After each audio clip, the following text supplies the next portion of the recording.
Agora eu acho que é uma coisa que vai tocar bem para nós, né?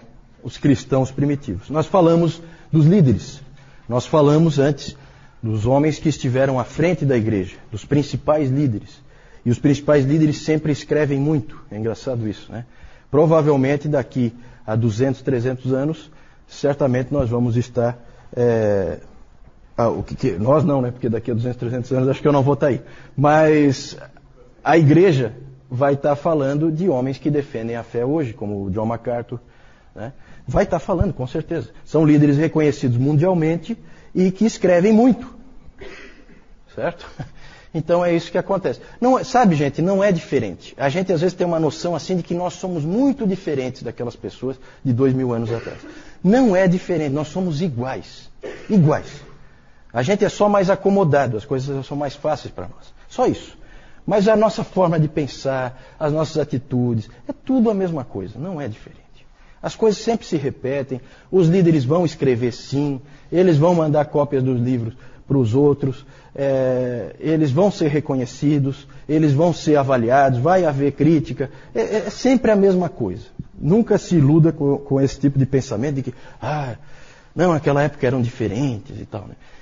Não, gente, é sempre a mesma coisa. Claro que lugares em que não há civilização, aí é diferente, né? Uma tribo indígena lá em que é tudo muito arcaico, aí sim, aí é uma vida diferente.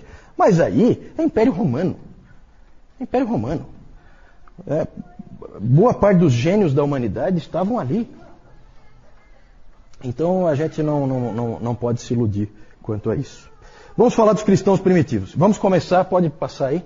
Vamos começar falando da igreja. A igreja. Como é que era a vida de adoração? Como é que era o culto? Como é que funcionava tudo isso naquela época? Nós temos fontes para a gente saber como que era. Nós temos o Didaquê. Nós temos um livro de Hipólito. Hipólito era um presbítero de Roma. Bem encrenqueirinho ele. Mas ele escreveu um livro interessante, A Tradição Apostólica, que fala muito sobre como a igreja funcionava. A primeira apologia de Justino Mártir também fala. E as próprias cartas de Plínio, o governador da Bitínia, para o imperador Trajano. Porque aí o Plínio dizia como que funcionava. Olha, eles são assim, eles fazem assim. Tudo isso aí são fontes para que a gente saiba como que a coisa funcionava naquela época. O povo de Deus reunia-se fielmente no dia do Senhor. Isso aí não dá para marcar quando começou a ideia do dia do Senhor. Isso aí sempre existiu na igreja, o dia do Senhor. E naquele tempo os presbíteros diziam assim para a congregação, eles acreditavam firmemente em Hebreus 10, 25. O que diz lá em Hebreus 10, 25? Vamos lá? Exatamente. Né? Não deixando de congregar-vos como é costume de alguns, eles criam nisso firmemente. E os presbíteros diziam assim, quando você não vinha ao culto no dia do Senhor, você estava rasgando e despedaçando o corpo de Cristo. Os caras eram duros. Então era a expressão que eles usavam. Há escritos que indicam que em muitas congregações havia culto, não só no dia do Senhor, mas também em vários dias durante a semana. Tem alguns lugares o culto era todos os dias. Todos os dias. Mas o dia do Senhor era o principal. Também, já desde o início, a gente vê no livro do Hipólito, que foi presbítero em Roma no século III, a gente vê que desde o início já havia a ideia do tempo devocional, né, em que você sozinho orava a Deus, lia as Escrituras. A ideia, isso aí aparece, deixa eu ler para vocês um trechinho aqui. Diz assim, isso é do livro do Hipólito, que todo homem cristão e mulher cristã, quando acordar de manhã, e antes de fazer qualquer trabalho, lave suas mãos e ore a Deus, e só então vá ao seu trabalho. Mas se houver instrução na palavra de Deus, se em algum lugar estiver havendo pregação, mas se houver instrução na palavra de Deus, todos devem preferir ir àquele lugar, reconhecendo em seu coração que é Deus que eles estão ouvindo no instrutor. Então já há a ideia de que a pregação era uma forma que Deus usava para falar com o seu povo. Que mais que ele diz? Quando houver um dia em que não há instrução, que cada um pegue um livro santo e leia-o suficientemente. Essa era a ideia.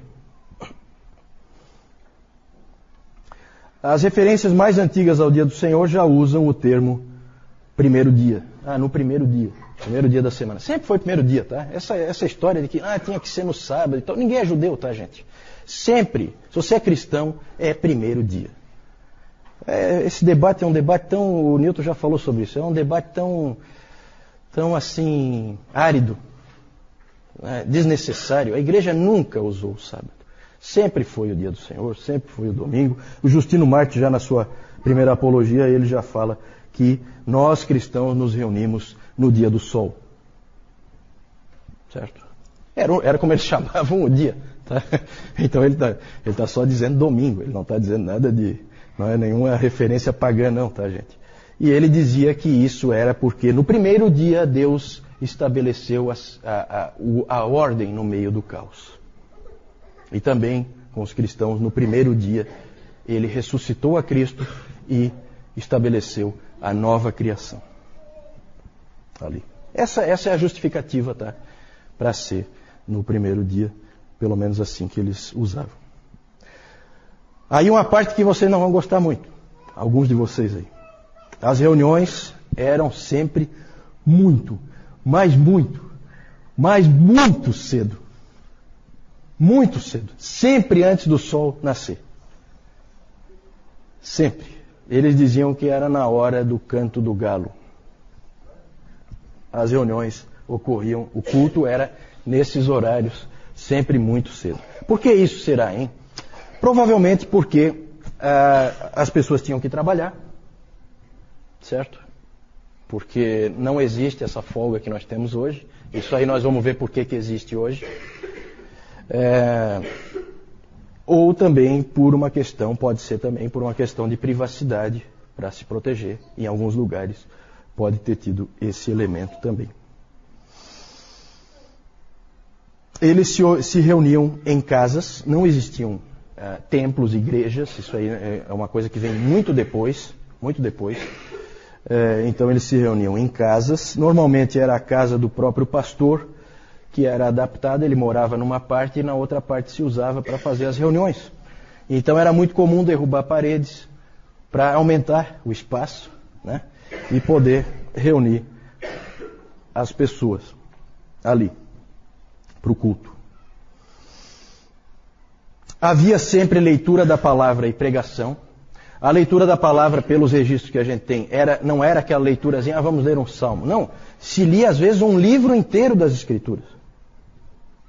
Era às vezes a oportunidade que aquele escravozinho lá tinha de ouvir as Escrituras. Se ele não ouvisse ali, ele não tinha em casa.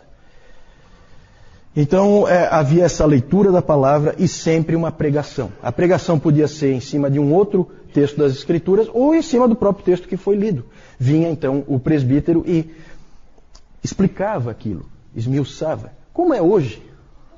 Não tem diferença nenhuma. É a mesma coisa, tá? A pregação sempre existiu. Havia oração também. E a oração, quase com certeza, pelos registros que a gente tem, era de pé. As pessoas oravam em pé. Ainda hoje na Igreja Livre da Escócia ainda é assim, né? É interessante que eles ficam de pé para orar e eles sentam para cantar. No modelo da igreja primitiva e dos tempos da Reforma também. Na Reforma era assim também, né? Você fica de pé para orar e você senta para cantar. A oração normalmente era feita por algum dos líderes, algum dos presbíteros ou um diácono, e ele elevava a voz em oração extemporânea, e também era usado aquelas orações mais responsivas, né? Aquela oração mais litúrgica, que algumas igrejas, não é só a Igreja Católica Romana que tem esse tipo de oração, e existem igrejas protestantes que têm esse tipo de oração, em que, né, oração decorada, vamos dizer assim, em que o indivíduo puxa e a congregação responde e tal. Também isso aí existia. Boa parte das descrições que nós dispomos, elas não mencionam cânticos, mas também muitas outras mencionam cânticos, certo? É quase certo que todas as igrejas cantavam salmos e depois, mais tarde, hinos. a ceia do Senhor era celebrada todo domingo. Todo domingo. E sempre só participava da ceia do Senhor quem? Os batizados. Isso mesmo, dona Carlota. Os batizados. Os batizados participavam da ceia. Os catecúmenos, os que ainda não eram batizados, e os visitantes eram dispensados. Eles nem ficavam no local em que a ceia era celebrada. Nós vamos ver que os sacramentos eles tinham uma importância muito grande para a igreja primitiva. E aí, já que falamos dos batizados, começa a acontecer, segundo século e terceiro século, começa a acontecer um fenômeno estranho. O batismo começa a ser cada vez mais adiado. Cada vez as pessoas são batizadas mais tarde. Essa questão do batismo, isso é uma confusão, por isso que eu pus ali, é um problema sério. Porque começou a crescer uma estranha visão de que o batismo lavava os pecados. Olha só como é que as coisas começam a aparecer, as distorções doutrinárias. Então começou a aparecer essa ideia de que o batismo lava o pecado. E aí, era uma coisa muito grave voltar a pecar depois de ser batizado. Porque o batismo só podia ser um. Não podia ter 2 batismos. Então eles começaram a adiar o batismo para que não houvesse o risco do indivíduo pecar e aí não ter mais como lavar o pecado. Interessante, né? Uma coisa esquisita isso aí. E essa prática antibíblica aí, ela foi ganhando força em várias igrejas. E com isso passou a levar muito tempo para o batismo. Havia muita instrução e preparação para os catecúmenos. Os catecúmenos passavam realmente por Eles eram cobrados, eles eram exigidos, eles eram provados. Eles praticamente faziam um seminário para ser batizado. Para vocês terem uma ideia do tempo, podia ser 3 anos. O tempo em que você ficava sendo treinado, estudando, aprendendo com os mestres. Eles iam, ensinavam, percebiam em você se você estava crescendo, se não estava crescendo, se você era fiel, se você não era fiel. Eles te cobravam. Os catecúmenos podiam usar o título de cristãos, eles podiam dizer para os outros, eu sou cristão. Lembram da Perpétua e da Felicidade? Elas eram catecúmenas, elas não eram ainda, elas eram cristãs, portanto, mas elas ainda não eram dos fiéis. O grupo dos fiéis é o grupo dos batizados, é o grupo dos que podem ficar na hora da ceia. Então o título de fiel eles ainda não podiam usar. De qualquer maneira, a igreja passou a ser muito cuidadosa com o batismo. No final da preparação do catecúmeno, era comum ele ter que fazer uma série de vigílias. Sabe o que é vigília, né? Vocês sabem o que é vigília? Vocês sabem? É ficar a noite inteira acordado, orando, né? Isso é uma vigília. Orando, lendo a palavra. Então eles tinham que fazer vigílias, eles tinham que fazer jejuns. Eles eram exigidos. Para você se tornar cristão não era fácil. Não era fácil. É claro que a qualidade dos indivíduos que você acaba tendo lá no fim da linha é de primeira. São os indivíduos que vão morrer lá na espada e não vão voltar para trás. É o mártir lá, os soldados de Sebaste, que vão entrar na água e vão congelar até a morte, mas não vão sair. Certo? Então isso acabou tendo um efeito de fortalecimento da igreja. Agora é claro que a pergunta é a seguinte, é bíblico? Né? Esse aí é outro aspecto. Só que chama atenção, né, gente? Eu não sei, para mim pelo menos chama atenção a importância que era dada para a ceia. A ceia era resguardada como um tesouro em que poucos tinham acesso, poucos podiam entrar, não era para qualquer um. Então havia uma importância muito grande para aquele momento. O catecúmeno antevia aquele momento. Passou a ser comum fazer os batismos sempre no domingo de Páscoa, o domingo de Páscoa passou a ser a primeira data importante para o cristianismo, além do Dia do Senhor. Inclusive depois a questão da marcação da Páscoa virou um problema sério. Eu não vou entrar em detalhes, mas aí virou uma confusão a questão da marcação da data da Páscoa. O sentido do batismo, gente, não era claro. Como eu disse, estava ligado à remissão de pecados. E a própria ideia do pecado original, ela veio do batismo em vez do contrário. Em vez do batismo vir da ideia do pecado original. Então era uma coisa assim estranha. Era mais ou menos assim. Existia o batismo e ele tinha que significar alguma coisa. E ninguém sabia o quê. Então encaixaram um significado nele que não é o bíblico, né? O Didaquê ensinava que só podia haver um batismo. Então começaram esses outros livros a influenciar.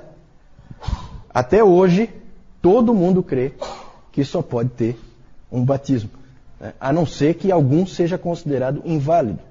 É comum nas igrejas batistas, uma pessoa que era católica, foi batizada, né, católico não praticante, não sei o que e tal, foi batizada criança, é comum ela se batizar novamente, certo? Mas só porque considera inválido aquele primeiro, pela fé que ela tem. Mas ficou. O Didaquê disse que é um batismo só e ficou. E é isso aí, é verdade. E passou a ser um problema sério a questão dos pecados que são cometidos depois do batismo. Nós vamos ver os tipos de problemas que isso aí gerou mais para frente. Sabe? Tudo tem uma explicação histórica. Nada é isolado. Tudo tem uma razão de ser. O modo do batismo. Aí é aquela coisa, né? Cada um quer puxar a brasa para a sua sardinha e quer dizer que não, que o modo bíblico, o modo que a igreja sempre usou foi esse aqui, que não sei o que e tal, né? Eu acho que, de novo, a igreja eu acho que já se dividiu tempo demais por causa disso aí. Existem referências no material que a gente tem daquele tempo, referências a batismo por aspersão, referências a batismo por efusão e referências a batismo por imersão. O Didaquê diz que a água tem que ser corrente e que tem que ser fria. Aí começa a aparecer essas coisas assim, né? A água tem que ser quente, aliás, tem que ser corrente e tem que ser fria.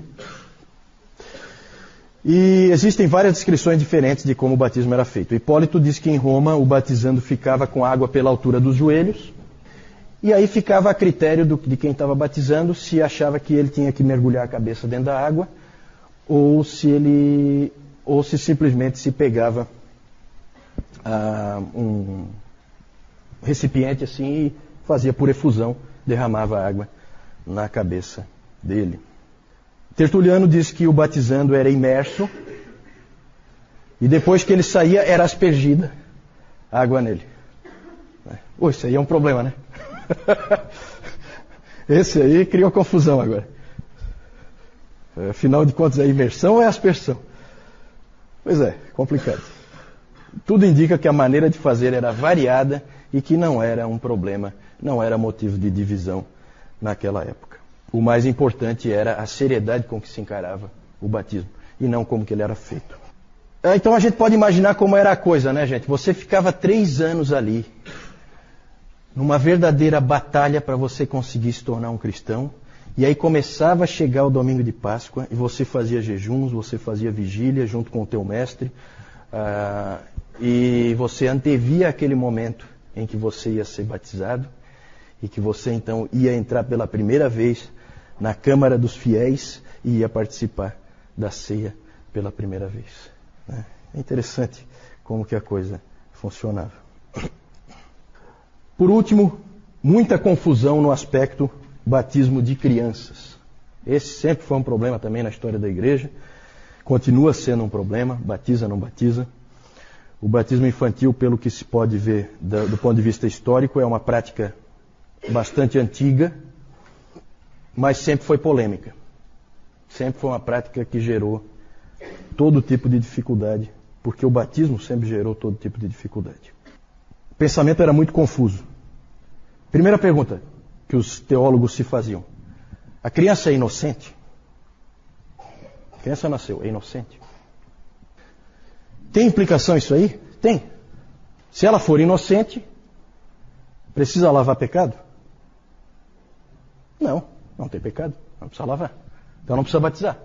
Mas se ela nasce pecadora, aí a abordagem é completamente diferente. Então você vai ter várias formas de ver por parte dos pais. O Tertuliano se opôs ao batismo infantil.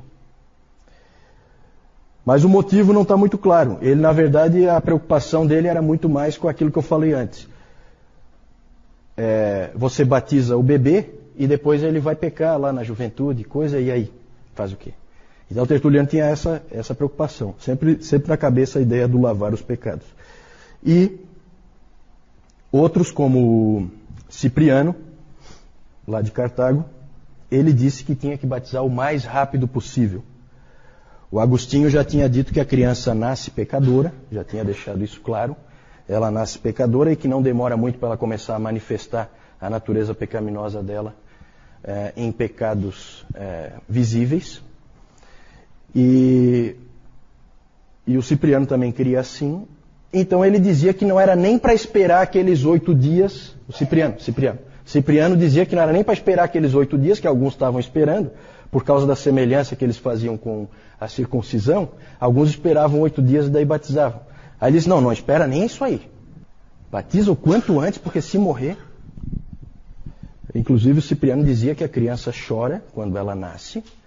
Não é por causa de alguma sensação que ela está tendo, ou por causa do parto, ou alguma coisa assim. Não, ela chora porque ela sabe que ela é pecadora. Ele veio com essa pérola. Eu não sei se ele entrevistou bebês ou alguma coisa assim para chegar a essa conclusão, né? Mas é assim, gente. Vejam que na questão do batismo há muita confusão. E ainda hoje há muita confusão, concordam? O batismo, e especialmente o batismo infantil, era uma prática em busca de uma teologia. Eu tenho já a coisa, eu só não sei por que eu faço. Certo? Isso aí gera todo tipo de problema. Né? Depois, com a reforma, essas coisas começam a ser mais aplainadas, as coisas começam a ficar um pouco mais claras. Nós vamos começar a perceber, gente, o quanto nós temos que ser gratos à reforma. Porque a coisa está começando a complicar. E começa cedo. O tipo de pensamento estranho que a gente vê aqui.